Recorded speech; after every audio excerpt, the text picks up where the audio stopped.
This is Jared Horek for today's RacingDigest.com. This is going to be my Saturday video for Saturday, September 9th, 2017. We're going to jump over to Kentucky Downs now that Del Mar and Saratoga are over. And during that 7-week stretch from Del Mar and Saratoga, we did very well with our videos. We went 5 for 7. We had the winner. We had the trifecta in the Travers Stakes. We had the winner in the Pacific Classic. So we had an outstanding stand for Del Mar and Saratoga. But now we're going to jump over to Kentucky Downs for our feature race for Saturday, September 9th. It's going to be the Grade 3 Kentucky Downs Ladies Turf Stakes for fillies and mares, 1 mile on the turf course. We're going to have an 8-horse field here for this 7th race. And your morning line favorite's number 5, Miss Temple City. She's even money morning line, but she's not as good this year as she was last year. In the past, she's beaten Grade 1 males at Keeneland on a couple of occasions. This year, not as good. In her last start, I did try to beat her last time out. That was at Monmouth Park. That was in the Matchmaker Stakes at 1 mile and an 1/8. And my top 2 ran 1-2 in there. Miss Temple City finished a disappointing 3rd. So she's trying to get back into form. The pace in here shouldn't be quick, and she'll probably be tracking the pace. But as I said, she's not as good this year. She's not going to offer as much value at all. She could be less than even money. I wouldn't be surprised. Her last 2 fire ratings weren't bad, a 98 and a 100. And her final ratings were in the 140s. That makes her a contender. But I think someone else is going to jump up and run a better race and beat her. And I'm hoping that someone is number 2, Linda, 5-1 morning line. In Kentucky Downs turf routes, she's 1 for 1. She won an allowance turf route at Kentucky Downs last year. In all turf routes, she's run in turf routes 8 times, and she's finished in the top 3 in 7 of those 8 starts.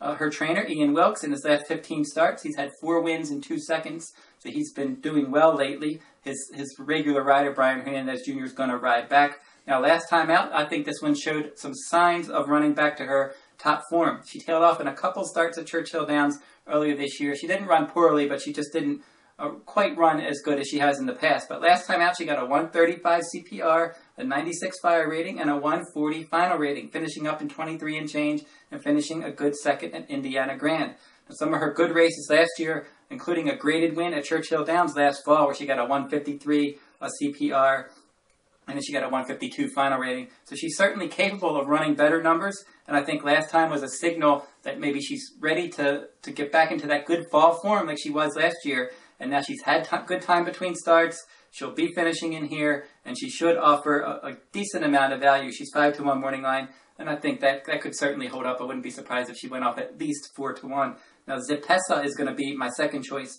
She's number 4, and she's 7-2 morning line, and she looks like the one to catch in a race without much pace. She got a 152 of pace rating last time out. Before that, she was in the 180s for her pace rating.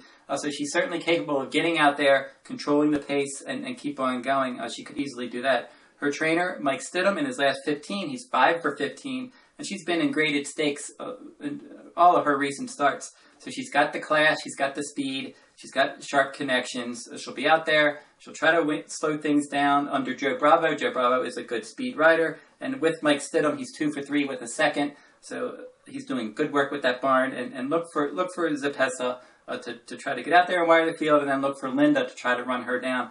And they are definitely my top 2. Now, 3 other horses I will consider for the trifecta. Number 1, Beauly, 6-1 morning line. Finished in front of Linda at Indiana Grand a couple starts back. Then last time at Monmouth, she was a little bit flat. But if she can run back to that Indiana Grand race, she's certainly a threat. She can certainly finish up in 23 and change. She's capable of earning 140-plus final ratings. She needs some pace to run at, which she probably won't get, but she will try to get involved late. I will throw in Miss Temple City in the trifecta, along with number 7, Susie B. Now, this one ran a good race last time out. That was at Gulfstream Park, where she got a 103 fire rating, a 144 CPR, rallying from off the pace, finishing up in 23 and change under Tyler Gaffalione, who's going to ride back today for trainer Mike Maker. Mike Maker does good work typically at Kentucky Downs. He's 4 for his last 15. And here's how we're going to play this race. Number 2, Linda, my top choice. And I will make a win wager on number 2, Linda. We're going to play an exacta box with number 2, Linda, number 4, Zipessa. Then we're going to play a trifecta. We're going to put Linda, number 2, and number 4, Zipessa on top. And then we're going to throw in number 1, Beauly, number 5, Miss Temple City, number 7, Susie B, in 2nd and 3rd.